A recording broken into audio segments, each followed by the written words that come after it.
पूज्यपाद श्री बड़दा परम पूज्यपाद श्री आचार्य देवंग श्री चरण कमल मोर भक्तिपूत प्रणाम। आज दिव्य सत्संग उपस्थित वरण्य पुरोधा ऋतिक देवता अध्वर्य राजकर्मी भाई माने प्राणर गुरु भ्रातृमंडली भक्तिशीला माँ माने सुधी सज्जन मंडली छोट छोट पिला प्रति प्रत्येक को मोर प्रतिभरा जय गुरु प्रणाम निवेदन करे। आज एक विशेष सत्संग आमर श्रद्धेय सुशांत भाई निवेदन कर विदेही पितांकर आज प्रथम वार्षिक श्राद्ध से उद्देश्य परम पिता आवाहन करी आम मानक श्रीपद पंकज तले बसी समवेत भाव में विनती प्रार्थना भजन कोरस कीर्तन एवं सदालोचना भितर दे इष्टाभिमुखी कर तोलते तेणु प्रिय परम चरण तले से विदेही आत्मार सपेंडीकरण प्रार्थना करी तत्सहित सुशांत भाई परिवार प्रत्येक सदस्यंकर एवं उपस्थित समस्त भाई और माँ मानकर सुस्थ सुंदर निरामय जीवन पाई परम पिता चरण में प्रार्थना जनाए। आज ये सुंदर भाव भाई आमर कीर्तन करते राम भाई हरि नेबे सब पाप ताप पाप कौन ताप कौन पाप कहले आमे जहाँ बुझू से ठाकुर दर्शन भीतर को गले आमे तार धातुगत अर्थ को देखा पा माने पा धातुर अर्थ हो पालन पोषण रक्षण आ पला पत धातुर पतित हेबा जो कर्म कले मनीष पालन पोषण रक्षण रु पतित हुए से ठाकुर सत्यानुसरण कहले जे जो कर्म कले तुमर मुहरे कालीमा लगे नहीं कि ताई हूँ पाप तमें जो कर्म कले माने कालीमा लिप्त हुए मु दूषित हुए कलुषित हुए पतन को चली जाए पालन पोषण रक्षण रु जहाँ आमको पतन करे तलकू तलकू तलकू तलकू निम्नाभिमुखी कर तोले से भली कर्म हूँ पाप। तेणु परम दयाल सबू पाप को केमिति धोई लेबे आमे जानी शुणी गो हत्या करिबा ब्रह्म हत्या करिबा भ्रूण हत्या करिबा पितामातांकर सेवारे त्रुटि करिबा आउ माने अजोत्थारे क्रोधान्वित होई अन्य को तिरस्कार करिबा अन्यर उन्नति को सह्य करि परिबानी आउ राजस्व ब्रह्मस्व देवस्व को लुंठी करी खाइबा आमे सब ये कर्म करिबा परम पिता केमिति हमको धोई नेबे कहउनांती। तेणु परम पिता कहले पाप माने एभली कर्म कर नाही जहाँकि तुमको पालन पोषण रक्षण बंचिवा बढ़िवार पथर विच्युत करिवो ताहले से धाराटा देले कहली धाराटा मान के चाहिए तुम पाप सब धोई ना धारा न मानिले स्वयं परम पिता मालिक निजे तो रक्षा कर पारना जानते तो माने विश्वंग भली लोक रामायण महाभारत सब माने शुणी ठाकुर निजे माने निजे मध्य रक्षा करि पारना प्रिय भक्त मान को रक्षा करि पारना जेतेबेले से माने क्षीर बाहर जाइछन्ति लाइन रु बाहर जाइछन्ति धारा रु जेतेबेले विच्युत होइछन्ति ठाकुर रक्षा करि पारना मु तो जो विधान देली मते तो निजको विधान मानबा को बाध्य तेणु जेहेतु विधाता मु विधान सृष्टि कर तेणु विधान मु मानबी मु न मानिले किए मानिबो कहे एडे टिके टुकुरा लवंग पड़गला मुझे केते खोजे मु कहीं न पाइला पर्यंत मोर मन शांति हुए ना कहीं ये कथा कहीं करे लवंग कौन अभाव होती ना ना ना तुम्हें मैंने मुझे लवंग टुकुरा खोजी तुम्हें मैंने एमती केते खण गरित काम कर अनुशीलन करना से आदर्श रखापी से आम आगे सुपारी गुआटी कुआ खंडे पड़गले कि लवंग टाइप पड़गले से बारंबार खोजत तेणु परम दया दया कर जो कर्म करवा आमे जेमती पतित न हवा आमे पिता माता को अश्रद्धा करवा नहीं कि गुरु गुरुजन को असम्मान करवा नहीं बा अन्यर उन्नति देखी जे दारिद्र्य दरिद्रता इत्यादि सब आसे तार मूलर कारण हूँ परश्री कातरता अन्यर उन्नति की जितेबाला मनीष सह्य न करें अन्यर सुख समृद्धि को जितेबाला सह्य करना से निज भितर दारिद्र्यता आसिक बसा बांधे तेणु परम दयाल दया करी आसंती जे आमे धारा रे चलवा ଜୀବନରେ ଇଷ୍ଟ ଗୁରୁଙ୍କୁ ଗ୍ରହଣ କରି ଚାଲିବା, ତାହେଲେ ଯାଇକି ତାଙ୍କର ଯେଉଁ ବିଧାନ ସେ ବିଧାନ ମାନିକି ଚାଲିବା, ତାହେଲେ ଆମେ ଯାଇକି ପତନ ମୁହଁରୁ ରକ୍ଷା ପାଇବା। ପରମପିତା ଆନନ୍ଦରେ ଆମକୁ ମାନେ ଗ୍ରହଣ କରିବେ। ସେଇଥିପାଇଁ ନିତ୍ୟ ଆମେ ସ୍ୱତଃ ଅନୁଜ୍ଞା ପାଠ କରୁଛେ। ମୁଁ ଅକ୍ରୋଧୀ, ମୋ ମାନି, ମୁଁ ନିରଳସ, କାମ, ଲୋଭ, ଜିତ, ବସ। ତାମାନେ ଏଗୁଡ଼ାକୁ କାହିଁ ପାଠ କରୁଛେ ନା ମୁଁ ଯେମିତି ପାଳନ ପୋଷଣ ରକ୍ଷଣରୁ ବଞ୍ଚିତ ନ ହୁଏ, ପତିତ ନ ହୁଏ। ଆଉ ତାପ କହିଲେ ଏଇ ଯେ ସବୁ କୁକର୍ମ କରେ, ଏଇ ଯେଉଁ ସବୁ ପାଳନ ପୋଷଣ ରକ୍ଷଣରୁ ପତନ ହେବା କର୍ମ କରେ, ତା ଦେହରୁ ଗୋଟେ ତାପ ସୃଷ୍ଟି ହୁଏ, ଯନ୍ତ୍ରଣା ସୃଷ୍ଟି ହୁଏ, ପୀଡ଼ା ଯନ୍ତ୍ରଣା ସୃଷ୍ଟି, ସେ ଯନ୍ତ୍ରଣାକୁ ସେ ଧୋଇଦେବେ। ଦେଖନ୍ତୁ କେମିତି କଥା, ଯନ୍ତ୍ରଣାକୁ ସବୁ ଧୋଇଦେବେ ସେ, ଯଦି ଆମେ ବିଧାନ ମାନିକିରି ଚାଲୁ। ଯଦି ନ ମାନୁ ତାହେଲେ କେହି ଆମକୁ ରକ୍ଷା କରିପାରିବେ ନାହିଁ। ତେଣୁ ପରମ ଦୟାଲ ଦୟା କରିକିରି ଆସିଛନ୍ତି ଆମମାନଙ୍କୁ ସେଇ ମଣିଷ ଜୀବନଟାକୁ ସାର୍ଥକ, ସୁନ୍ଦର ଏବଂ ତାଙ୍କର ଉପଭୋଗ୍ୟ କରିବାକୁ ହେଲେ ଗୋଟେ ନିଜକୁ ନିୟନ୍ତ୍ରଣ କରିବାକୁ ପଡ଼ିବ, ନିଜକୁ ସାଧନ ଭଜନରେ ସେଇଭଳି ଲିପ୍ତ ରହିବାକୁ ପଡ଼ିବ। ଯଦି ଆମେ ତାହା ନ କରୁ ତାହେଲେ ଆମକୁ କେହି ରକ୍ଷା କରିପାରିବେନି। ପରମ ଦୟାଲ ଏଇଠି ଆଜି ପିତୃଶ୍ରାଦ୍ଧ ଉଦ୍ଦେଶ୍ୟରେ ଯେଉଁ ସତ୍ସଙ୍ଗ, ଏଇଠି ସତ୍ସଙ୍ଗ ଅନୁଷ୍ଠିତ ହେଇଛି, ଆମକୁ ଠାକୁର ବିଧାନ ଦେଲେ, କହିଲେ ଦେଖନ୍ତୁ କେମିତି କଥା, ଆମେ ମାନି ଚାଲିବା, ପତନରୁ ରକ୍ଷା ପାଇବା, ପାପରୁ ରକ୍ଷା ପାଇବା। କହିଲେ ଜନ୍ମଦାତା ପିତା ମାତା, ଜନ୍ମଦାତା ପିତା ମାତା ପରମ ଶ୍ରଦ୍ଧାର ଧନ, ପରମ ଶ୍ରଦ୍ଧାର ଧନ। সেবায় তারা তুষ্ট হলে ঈশ্বর তুষ্ট হন। এটি চমৎকার কথা ঠাকুর বলে। জন্মদাতা পিতা মাতা পরম মানে শ্রদ্ধার পরম ধন, সেবায় তারা তুষ্ট হলে ঈশ্বর তুষ্ট হন। ঈশ্বর ভগবান গুরু পুরুষোত্তম সেତିকি বেলে সন্তুষ্ট হুঁতি যেତେବେଳେ তুমি তোমার জন্মদাতা পিতা মাতাঙ্কর সেবারে তৎপর হুଅ, সেবারে যত্নবান হুଅ। সে হচ্ছেন পরম, সিଏ যদি সেবারে তুষ্ট হেবে তাহলে ঈশ্বর তুষ্ট হেবে।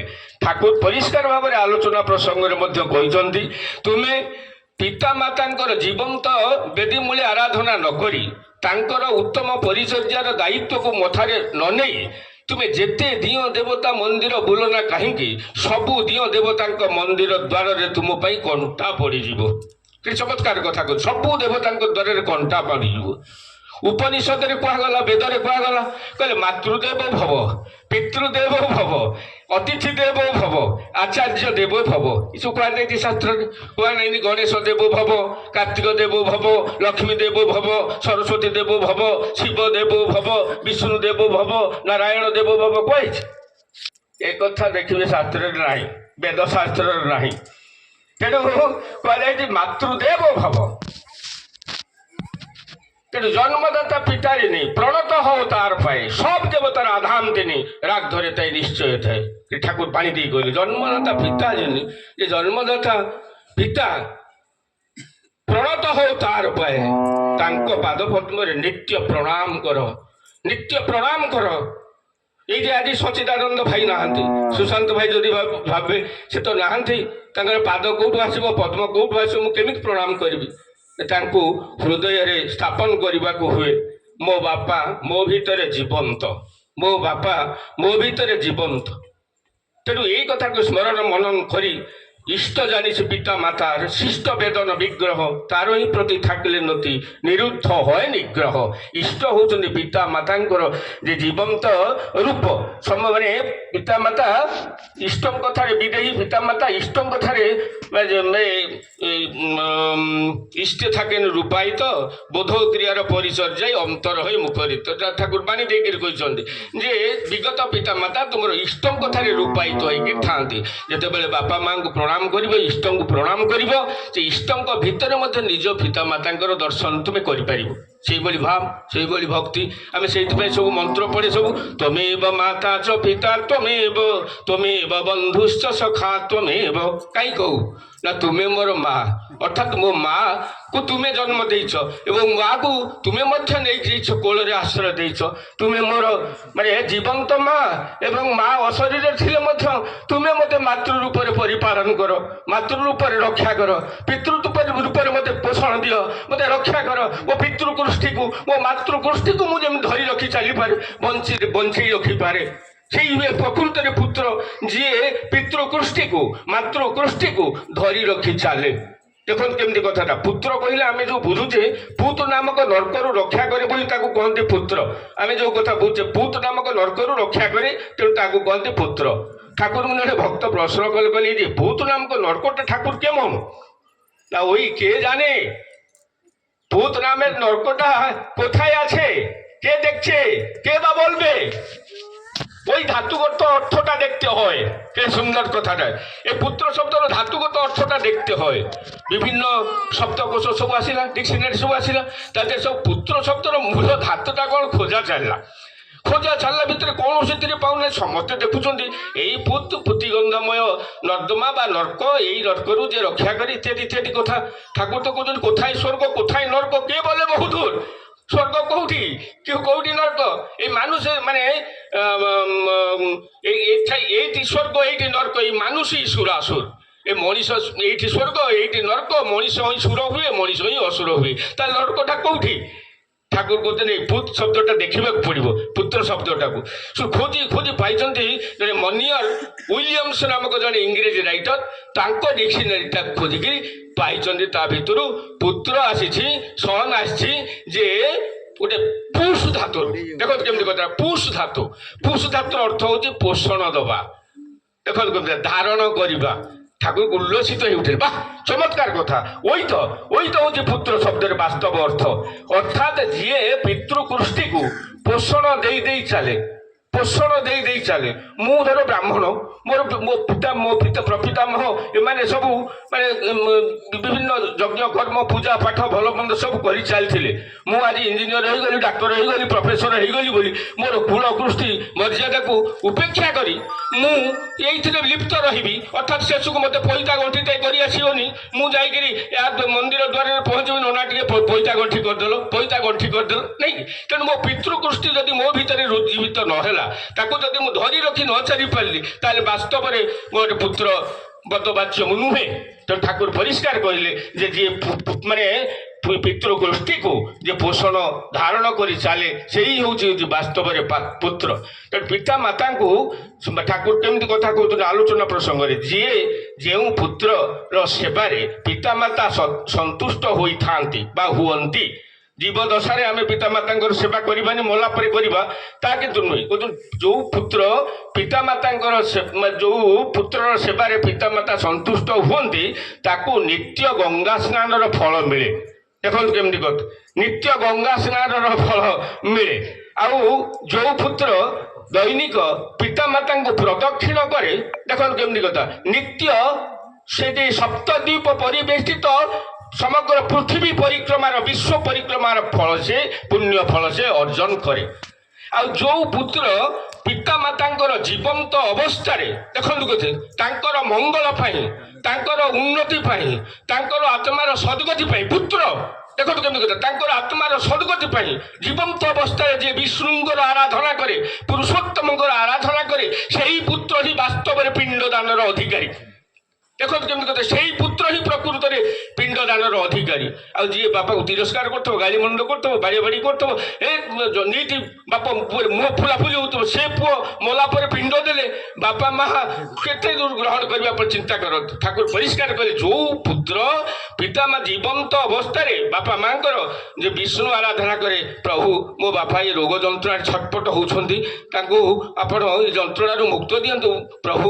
ଦୟାଲ ଏଇ ତାଙ୍କର ସେବା ପରିଚର୍ଯ୍ୟା ସେ କରୁଛି ଠାକୁରଙ୍କୁ ନାମ ଜପ କରୁଛି ଠାକୁରଙ୍କୁ ଧ୍ୟାନ କରୁଛି ମୋ ବାପାଙ୍କର ଯେମିତି କିଛି ନ ହଉ ମୋ ବାପା ଯେମିତି ଭଲରେ ଦିନ ଯାଉ ଯେ ବିଷ୍ଣୁ ଆରାଧନା କରେ ତାଙ୍କର ମଙ୍ଗଳ ପାଇଁ ସେଇ ପୁତ୍ର ହିଁ ଯେତେବେଳେ ଶ୍ରାଦ୍ଧଟିଏ ଦିଏ ସେ ଶ୍ରାଦ୍ଧ ମନ୍ତ୍ରରେ ଲେଖା ହେଇଛି ଆଗଛନ୍ତୁ ମହାଭାଗା ପିତୃଲୋକ ବରପ୍ରଦା ଯେ ଯଥା ବିହିତା ଶ୍ରାଦ୍ଧେ ସାବଧାନା ଭବନ୍ତୁ ତେ ହେ ମହାଭାଗ ହେ ମୋର ପିତୃପୁରୁଷଗଣ ହେ ମୋର ମାତୃପୁରୁଷଗଣ ଆପଣମାନେ ଆସନ୍ତୁ ଯିଏ ଯେଉଁଠି ଯେପରି ଭାବରେ ଥାଆନ୍ତୁ ନା କାହିଁକି ଏଇ ସାବଧାନତାର ସହିତ ସାବଧାନ ମାନେ କ'ଣ ଆମେ ଯେଉଁ କହୁଛୁ ସାବଧାନ ଆମେ ଖାଡ଼ା ହେଇ ଠିଆ ହେଇଯାଉଛେ ସାର୍ କହିଦେଲେ ସାବଧାନ ବିଶ୍ରାମ ଆମେ କହିଦେ ସେ ସାବଧାନ ମାନେ ଯେ ଅବଧାନ ପୂର୍ବକ ଅର୍ଥାତ୍ ମନୋଯୋଗ ପୂର୍ବକ ସାବଧାନ ମାନେ ମନୋଯୋଗ ପୂର୍ବକ ଆପଣମାନେ ଆସନ୍ତୁ।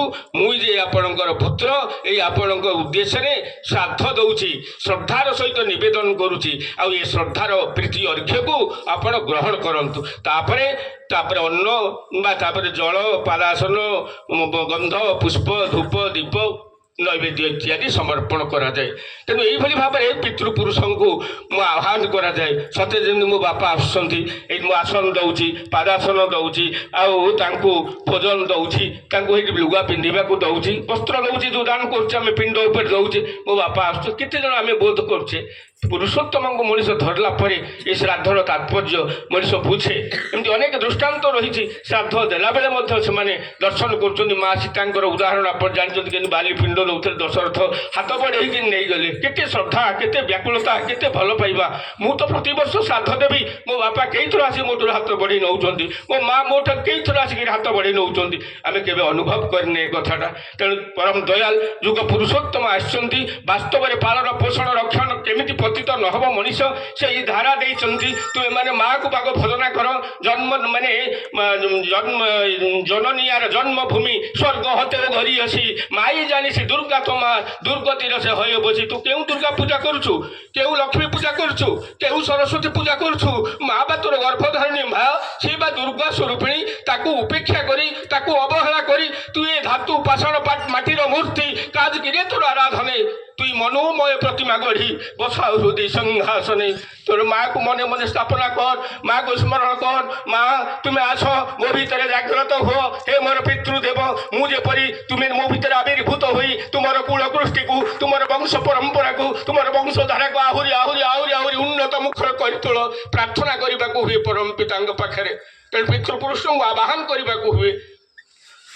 ତେଣୁ এইଥିପାଇଁ ହେଉଛି ଶ୍ରାଦ୍ଧ ନିବେଦନ। ଶ୍ରାଦ୍ଧ କହିଲେ ଆମେ ଯେଉଁ ଶ୍ରଦ୍ଧାର କଥା କହୁଛେ, ସେ ଶ୍ରଦ୍ଧା ମାନେ ଠାକୁର କହୁଛନ୍ତି ଶ୍ରଦ୍ଧାର ମାନେଟା କ'ଣ ଆମେ প্রথমে বুঝিবা। শ্রদ্ধা মানে এটি সামনে হাত জোড় করে বসে থাকলাম।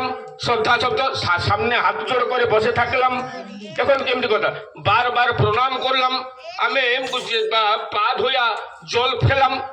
আমি শ্রদ্ধা মানে কଣ ଆମେ ବୁଝୁ ମାନେ ସାମ୍ନାରେ ପୁରା ଏକଦମ ସାରେ ବସିଛନ୍ତି, ମୋର ରୀତିକ ଦାଦା ବସିଛନ୍ତି, ସାମ୍ନାରେ ହାତ ଯୋଡ଼ୁଛି, କି ଭକ୍ତ ଏକନିଷ୍ଠରେ ପୁରା ଚାହିଁକରି ବସିଛନ୍ତି, ଠାକୁର ବସିଛନ୍ତି ବୋଲି ପୁରା ସାମনে ହାତ ଯୋଡ଼ করে বসে থাকলাম। নাকি বারবার প্রণাম করলেন, থরকু দিতে 3 থর 5 থর প্রণাম করছি। ও কি শ্রদ্ধা, কি ভক্তি। নাকি কি পা ধোয়া আছি পৌঁছিগলে শাশু শ্বশুর কি ভাল মন্দ পাদ ধোইকি ଟିକେ ପାଣି ଆମେ ପାଇ ଦଉଛେ, ପାଦୁକର ପାଣି ଆମେ ଆଣିକି ପାଇ ଦଉଛେ। ওইটা কি শ্রদ্ধা? ঠাকুর কেমনি কৌଛନ୍ତି শ্রদ্ধা মানে সামনে হাত জোড় করে বসে থাকলাম আর বারবার প্রণাম করলাম, পা ধোয়া জল খেলাম, তা নয়। শ্রদ্ধার তাৎপর্যই হলো ধ্রুতিপূর্ণ অনুরাগ নিয়ে শ্রদ্ধাস্পদকে অনুসরণ করা, আর সেই শ্রদ্ধাই তোমাকে ধ্রুতি মুখর করে তুলবে। এটি সুন্দর বাণীতে ঠাকুর শাশ্বতী গ্রন্থরে কয়, ধ্রুতিপূর্ণ অনুরাগ নেই শ্রদ্ধাস্পদ ଯିଏ, ମୁଁ ଯାହାଙ୍କୁ ଶ୍ରଦ୍ଧା କରୁଛି, ଯାହାଙ୍କୁ ଭଲ ପାଉଛି, ଯାହାଙ୍କୁ ଭକ୍ତି କରୁଛି, ତାଙ୍କୁ ଅନୁସରଣ କରିକିରି ଚାଲିବା। ମୁଁ ଯଦି ତାଙ୍କୁ ଅନୁସରଣ କରି ନ ଚାଲି ପାରିଲି ତାହେଲେ ସେ ଶ୍ରଦ୍ଧାର ମାନେ କିଛି ନାହିଁ। ସେ ଶ୍ରଦ୍ଧା ଖାଲି ହାତ ଯୋଡ଼ି ବସିବା, ପାଦ ଧୋଇ ପାଣି ପାଇବା, ଆଉ ବାର ବାର ମୁଣ୍ଡିଆ ମାରିବା, ଏଇ ଲୌକିକ ଆଚରଣ ଭିତରେ ଯିବ, ତାହା କିନ୍ତୁ ଅନ୍ତରକୁ ସ୍ପର୍ଶ କରିବ ନାହିଁ। ତେଣୁ ଏଇଭଳି ଭାବରେ ଶ୍ରଦ୍ଧା ସମ୍ପନ୍ନ ହେଇ ଯେତେବେଳେ ମଣିଷ ଚାଲେ, ପିତୃକୃଷ୍ଟିକୁ ଧରିକି ରଖିକି ଚାଲେ, ସେତେବେଳେ ପିତୃପୁରୁଷର ସୁକଲ୍ୟାଣରେ ସୁସନ୍ତାନର ସୃଷ୍ଟି, ପିଣ୍ଡ ପାଣି ନଦେଲେ କିନ୍ତୁ କେଉଁଠି କିପରି ରହିବ କୃଷ୍ଟି। ଠାକୁର ମାଣି ଦେଇ କହିଲେ ଅନୁସୂତି ଗ୍ରନ୍ଥରେ, ପିତୃପୁରୁଷଙ୍କର ସୁକଲ୍ୟାଣ ଆଶୀର୍ବାଦ ଝରି ଆସେ ଏବଂ ସୁସନ୍ତାନର ସୃଷ୍ଟି ହୁଏ।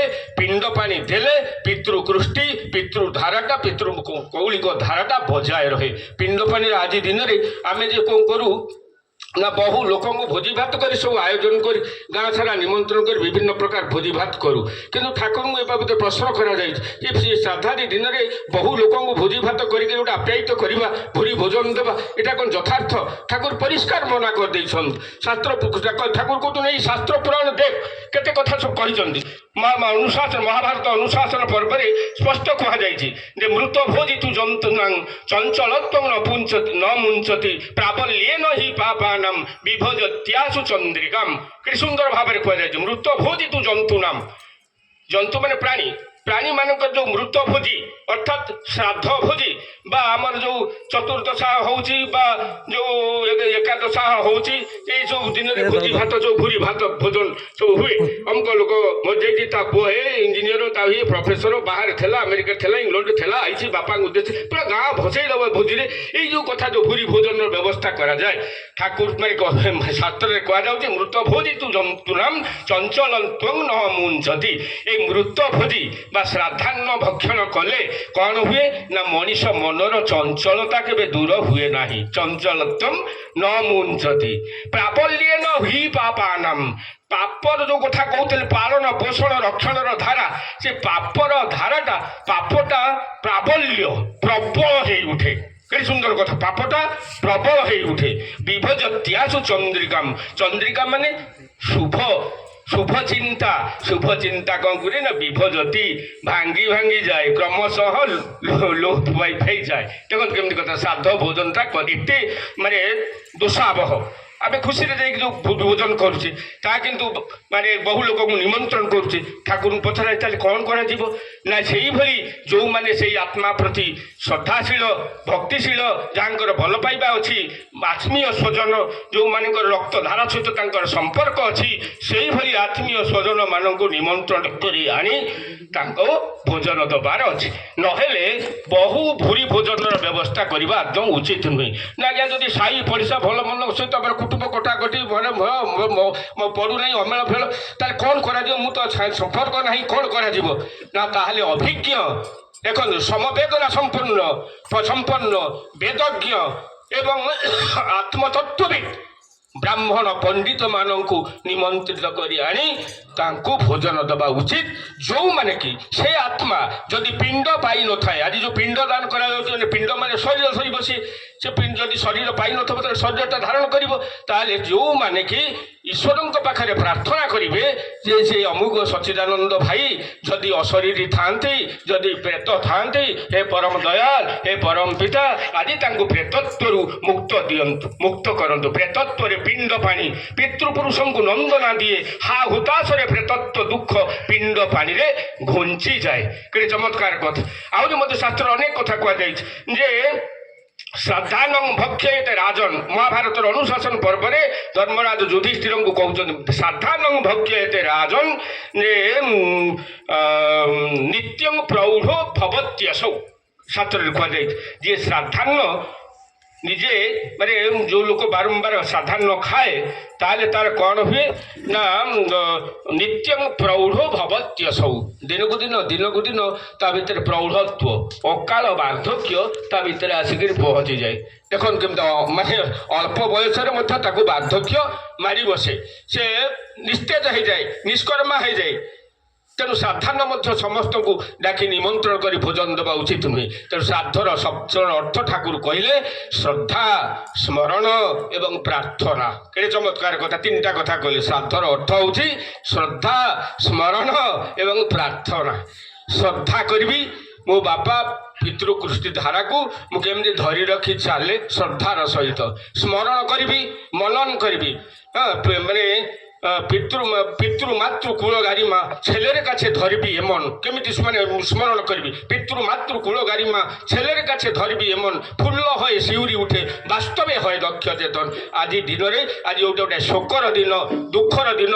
এই শোকর দিନରେ ମୁଁ ମୋ ପିଲାମାନଙ୍କୁ ପାଖରେ ବସେଇବି, ମୁଁ କହିବି ବାବାରେ ମୋ ବାପା ଏଇଭଳିଆ ଥିଲେ, କେତେ ଦୁଃଖ କରି ପରର ମୂଲ ଲାଗି କେଉଁଠି ଭାଗ ଚାଷ କରି କେଉଁଠି କ'ଣ କେତେ କଷ୍ଟ କରିକି ମୋତେ ଆଜି ମଣିଷ କରିଥିଲେ। ମୁଁ ତୁମମାନଙ୍କୁ ଆଜି ସନ୍ତାନ ରୂପରେ ପାଇଛି, ତାଙ୍କର ଗୁଣରାଜିକୁ ପିଲାମାନଙ୍କ ଆଗରେ ତୋଳି ଧରିବା। ତେଣୁ ଏଇ ଜେଜେଙ୍କୁ ପ୍ରଣାମ କର, ଏ ମାଆକୁ ପ୍ରଣାମ କର। କେତେ ଚମତ୍କାର କଥା। ଠାକୁର କହିଲେ ପିତୃମାତୃ କୁଳ ଗାରିମା ছেলের কাছে ধরবি এমন। নিজ ପିଲାଙ୍କୁ ପାଖରେ ବସେଇ ଏମିତି ଭାବରେ ତୋଳି ଧରିବୁ, ଫୁଲ୍ଲ ହୋଇ ଶିଉରି ଉଠେ, ଉତ୍ଫୁଲ୍ଲିତ ହୋଇ ଯେମିତି ମୋ ଜେଜ ଏଭଳି ଥିଲେ, ଏଭଳି ବାକ୍ସିଦ୍ଧ ପୁରୁଷ ଥିଲେ, ଏମିତି ଧର୍ମଜ୍ଞ ଥିଲେ, ଏମିତି ପଣ୍ଡିତ ଥିଲେ, ଏମିତି ଜ୍ଞାନୀ ଲୋକ ଥିଲେ। ସେ ଯେମିତି ଉତ୍ଫୁଲ୍ଲିତ ହେଇ ଉଠେ, ତା ଭିତରେ ମାନେ ତାର ଜେଜେଙ୍କ ପ୍ରତି ତତ୍ସହିତ ପିତାଙ୍କ ପ୍ରତି ମଧ୍ୟ ଶ୍ରଦ୍ଧାଟା ବଢ଼େ।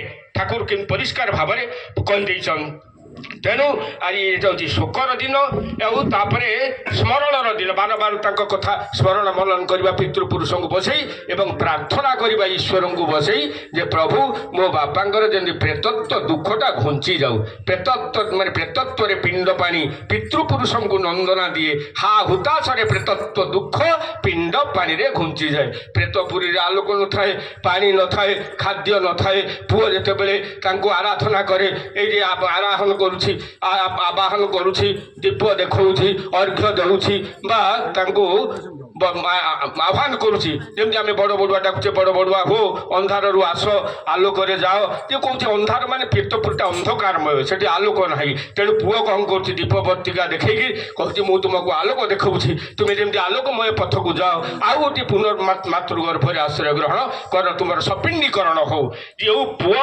ନିଜର ତପସ୍ୟା ସାଧନା ବଳରେ ଏଇଭଳି ପିତାଙ୍କୁ ସପିଣ୍ଡୀକରଣ କରିପାରେ ସିଏ ହେଉଛି ବାସ୍ତବରେ ପୁତ୍ର ତାର ଶ୍ରାଦ୍ଧଟା ସାର୍ଥକ ହୁଏ ତେଣୁ ଆସନ୍ତୁ ଏ ପୁଣ୍ୟ ଲଗ୍ନରେ ପରମ ଦୟାଳୁଙ୍କୁ ଆମେ ଜୀବନରେ ଧରିଛେ ପିତା କ'ଣ ମାତା କ'ଣ ଠାକୁର ତ ସୁନ୍ଦର ଭାବରେ କହିଛନ୍ତି ଜନ୍ମଦାତା ଏ ଯେ ପିତା ହେଉଛନ୍ତି ମାନେ ସେ ହେଉଛନ୍ତି ଈଶ୍ୱରଙ୍କର ଜୀବନ୍ତ ପ୍ରତୀକ ଆଉ ମା ହେଉଛନ୍ତି ଦେବୀଙ୍କର ଜୀବନ୍ତ ପ୍ରତୀକ ଅସଂଖ୍ୟ ବାଣୀ ଠାକୁର ଦେଇଛନ୍ତି ତେଣୁ যে জন্ম দিলে যে জন তোমায় জন্ম পালি যে তারাই তোমার দেবতা প্রথম সে পায়ে দুঃখ নাশে মଣିଷ ଜୀବନର ସମସ୍ତ ଦୁଃଖ ଜ୍ୱାଳା ଯନ୍ତ୍ରଣା ସେତିକି ବେଳେ ଦୂର ହେଇଯାଏ ଯେତେବେଳେ ସେ ଜନ୍ମଦାତା ପିତା ମାତାଙ୍କର ସେବା ପରିଚର୍ଯ୍ୟାରେ ଭକ୍ତିପୂର୍ଣ୍ଣ ସହିତ କରିକିରି ଚାଲେ ସେତେବେଳେ ତାର ଦୁଃଖ ଦୂର ହୁଏ ନହେଲେ ଦୁଃଖ ଦୂର ହୁଏ ନାହିଁ ଯେତେ କୋଟିପତି ସିଏ ହଉ ବହୁ ପାଠ ଟଙ୍କା ପଇସା ରୋଜଗାର କରି ବାପା ମାଙ୍କୁ ଯଦି ଅବହେଳାରେ ରଖିଲା ତାହେଲେ ସିଏ ସୁଖ ନାହିଁ କିଛି ନହେଲେ ଦାମ୍ପତ୍ୟ ଜୀବନରେ ଖାଟି ଖାଟି ଖାଟି ଖାଟି ଲାଗିଥିବ ନହେଲେ ପୁଅ ଇଞ୍ଜିନିୟର ଡାକ୍ତର ହେଇକରି ଯାଇକରି ବାହାରେ ରହୁଥିବ ବୋହୂ ନେଇକରି